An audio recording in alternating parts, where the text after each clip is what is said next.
Dhananjay मुंडेंचं comeback होणार अशा प्रकारची माहिती समोर येते। धनंजय मुंडे सध्या दिल्लीमध्ये आहेत आणि धनंजय मुंडे यांना मंत्रीपद मिळू शकतं। जर कोकाटेंच्या हातून हे मंत्रीपद गेलं तर धनंजय मुंडेंची मंत्रिमंडळात वापसी होण्याची शक्यता वर्तवली जाते। कोकाटेंचं मंत्रीपद धनंजय मुंडेंना मिळू शकतं अशा प्रकारची माहिती समोर येते। धनंजय मुंडेंचं मंत्रीपद गेलेलं होतं, कृषी मंत्री म्हणून त्यांना राजीनामा द्यावा लागलेला होता आणि देशमुख हत्या प्रकरणाच्या नंतर जे आरोप झाले त्यांच्या निकटवर्तीयांना जेलमध्ये जावं लागलं आणि त्यानंतर धनंजय मुंडेंना राजीनामा द्यावा लागला।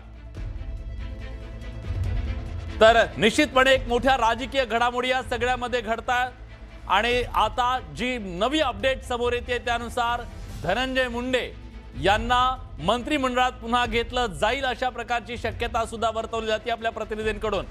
धनंजय मुंडे हे सध्या दिल्लीत आहेत असं कळतंय आणि प्रचंड मोठा गदारोळ झालेला होता। आरोपांच्या राळ उठवून देण्यात आलेली होती, त्यांच्यावरती अनेक प्रकारच्या चौकशा सुद्धा सुरू आहेत आणि याच दरम्यान धनंजय मुंडेंचं कमबॅक, धनंजय मुंडेंनी आपल्याला कधी संधी मिळणार असा प्रश्न याआधी विचारला होता, त्यावर थांबा असं सांगण्यात आलेलं होतं आणि आता कोकाटे जाणार आणि धनंजय मुंडे येणार अशा प्रकारची बातमी समोर येते।